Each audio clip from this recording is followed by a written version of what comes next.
LaMothe, Danny Tucker getting ready for a trip to Dallas. You guys take to the skies and fly down there. A big meet this weekend, the SMU, the Classic at SMU. 6 teams there. It's at a 6-lane pool, and we were just talking that it's a pretty prestigious meet, and getting selected to go is something you guys kind of aim for all season. Alec, you've been there before. What does this meet mean to you? It's a meet to swim fast, a meet to see where I'm at this part of the season, and it's also a meet where I can represent Purdue, where not the whole team's there, and there's other teams that we usually don't get to race, so it's kind of a prestige to go. And it's an exciting meet, so it means a lot to go and do well. Pretty unique in Division I college swimming that you see a 6-lane pool. That's what SMU will have this weekend. That said, you just saw one at Michigan State, but it's not so much the pool that you focus on, it's more the atmosphere going into the meet. Yeah, I feel like a dual meet doesn't have quite the atmosphere as a 6-team, 8-guy, go-get-it kind of meet, and this meet is a little more intense than a normal dual meet, and even though they're the same pool styles, you don't really let that get in your head about if the pool's fast or slow. You just always get up and go to race wherever you're at. Danny, it'll be the first time that you head down to Dallas for this meet, but you just had a very strong showing in the 6-lane pool in Michigan State last Friday. To have the fastest time on the team in the 100 free this time of year, pretty impressive. What did you think about that swim? I mean, I was happy. Didn't exactly expect it, but I saw the record and I wanted it, and I just went for it. And it sounded like the Michigan State people, even though you broke their pool record, there's a little bit more camaraderie in swimming where they were pretty happy for you. Yeah, they were. The former record holder was from Michigan, so I'm pretty sure they were happy I got it. Can you rank them maybe being part of the free relay team that set the record up there, or the one you did individually? Is there a little bit more of one was a little bit more special than the other? Well, I mean, I like them both. I really love relays, so I mean, I can't really decide which I like more. Well, what is your scouting report that you've heard from the other guys about the Classic at SMU? A lot of fast teams are there, so there are going to be a lot of good guys, good competition. Go to a good steakhouse when we're down there, so we're excited for that.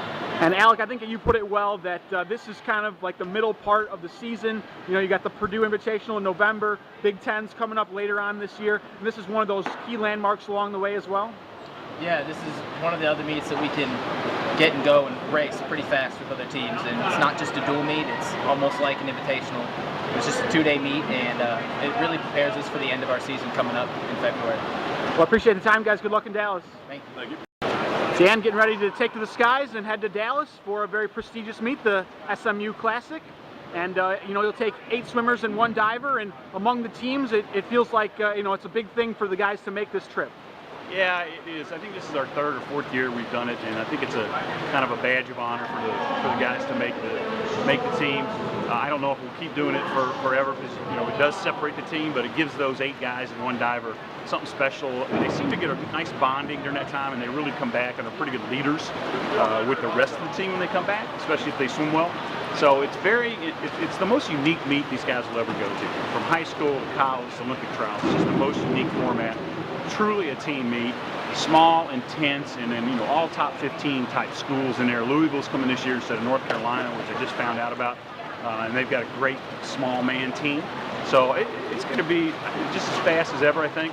I think we have our best group we've ever had going in, and the way it works is there's always some guy, you got you don't have a breaststroker, you don't have a backstroker. Every team has some weakness that they have to have, and it's kind of you got to battle through the weaknesses that you have to overcome someone else's strengths and blah, blah, blah. So it's just a lot of fun. It's a really good format, and it's a great time for a coach and athletes because there's a lot of downtime, a lot of bonding time, a lot of really getting focused. And then at night, it's just all eyes are on these 6 teams, and it's a lot of fun. We've had some really good fast swimming in a pool that's really pretty slow. It's an old 6-lane pool, kind of like our old Lambert pool. Yeah, the 6-lane pool, one of the unique aspects of this invitational. And even though you just saw one at Michigan State, I thought Alec put it best that even though the pool might be kind of the same, the atmosphere is completely different. Yeah, because you'll get a pretty good crowd in there. It depends. Some nights, especially Saturday nights, usually a really big crowd. It's just really loud. It's a home team is obviously really into the meet because it's their biggest meet of the year because they get to bring all these teams into their facility, which probably don't go there normally. So it's just hard to explain to the young guys how exciting it is when you get there, and it's 2 hours, and it's, you know, they take their time, they play music, and it's just, you know, you get to meet a lot of other guys that you swim against or don't normally get to swim against, I guess is the way to put it, other than Michigan. So yeah, it's a lot of fun for me, and taking Jay this year. Jay hasn't been able to go because we've been doing other meets, so this year this is the only thing we got going on this weekend. The guys will stay back here and train with our 5th year guys, and then Jay and I'll go down there and do some coaching, and I think just having Jay there will make it even faster for us. And then going back to last weekend, Michigan State, some very impressive showings from some of your top guys like Brian Keel and Danny Tucker. To have times like that, season best times at this time of the year, says a lot about them. Yeah, Friday we swam a lot faster than I thought we would on Friday. Matter of fact, I actually expected Michigan State to swim a little bit faster. Their best guy didn't swim as fast as we thought he would. We ended up being a relatively easy victory, and I really expected to be a little closer. They had to suspend their best flyer, which would have made it a lot closer too. But that fact, I think the guys really did a good job of buying in that we knew we were shorthanded with some people for some various reasons, and they went up there and did the job, got in late Thursday night, did the job on Friday, took care of themselves all day Friday, and just raced really, really well. The Danny Tucker swim, as Matt Giannotis, the head coach at Michigan, said, I didn't think that record would ever get broken. It was Gustavo Borges, Olympian on the national championship team for Michigan back in 1995, and to go 44.4, he didn't think that ever get broken, and Danny goes 44.2. And I think in that pool, it's kind of like Lambert, if you can get out in front and create a little energy, and everybody behind you, the bow wave gets out of your way, and you can swim pretty fast. So, and then Keel basically took their best swimmer and beat him, which I thought would be a lot more difficult than it was. Jacob Jarsden. In the 400 free relay, I think once we got to that point, we knew we were going to go pretty fast in there. So I was very impressed how we swam on Friday. Now, on the other side of things, I didn't think we handled Saturday very well, whether it was intimidation or whether it was fatigue, because we definitely came off, you know, our hardest weeks of training of the year, and we swam really well on Friday, and we just could not carry it over Saturday. So I'm really anxious to see how we handle this weekend, and then how we go to Wisconsin for a 2-day meet in 2 weeks. Thanks for the time. Good luck this weekend. Thank you.